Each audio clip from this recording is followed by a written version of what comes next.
મેં પાઈ ને એટલે એનું રિઝલ્ટ એટલે 5 થી 6 દિવસમાં ડુંગળી સીધી લાઇટમાં દેખાવા મળી. અને મને એમ થયું કે મારું પાણી છે ને સાહેબ થોડુંક મોડું છે, એટલે મને એમ થયું કે ગાંઠું નહીં થાય, પણ અત્યારે ગાંઠું થઈ ગઈ છે. આપણે 450 ઉપર માલ જેવો જાય એવી પરિસ્થિતિ થઈ ગઈ છે. 1 વીઘામાંથી 450 મણ ઉપર જાય. તો તમે જે પ્રોડક્ટ વાપરતા હતા અને ખૂબ પ્રયત્ન કર્યું, રિઝલ્ટ નહોતા આવતા, અને આ વાપર્યું એમાં ને એમાં તમને શું અનુભવ થયો? અનુભવમાં તો સાહેબ એવું છે કે મૂળિયું જે છે ને, મૂળિયાનો વિકાસ થયો સારો. બરોબર.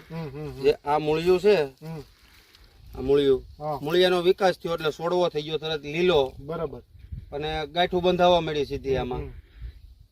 અને 100% રિઝલ્ટ જોયા પછી તમને જે સંતોષ થયો, એ સંતોષની જ વાત તમે આ માધ્યમથી કરો છો ને? હા. ઓકે સંદીપભાઈ. હિતેશભાઈ, તમારું કઈ કહેવાનું છે કયો? મારે કઈ કહેવાનું નથી. આ ડુંગળીની અંદર આ મોડું જ પાણી પડે છે, અને આની અંદર પાયું અત્યારે આવડી ગાંઠું થઈ ગયા, લેટ છે. બરોબર. આ ડુંગળી એમ હતું કે નથી થાય.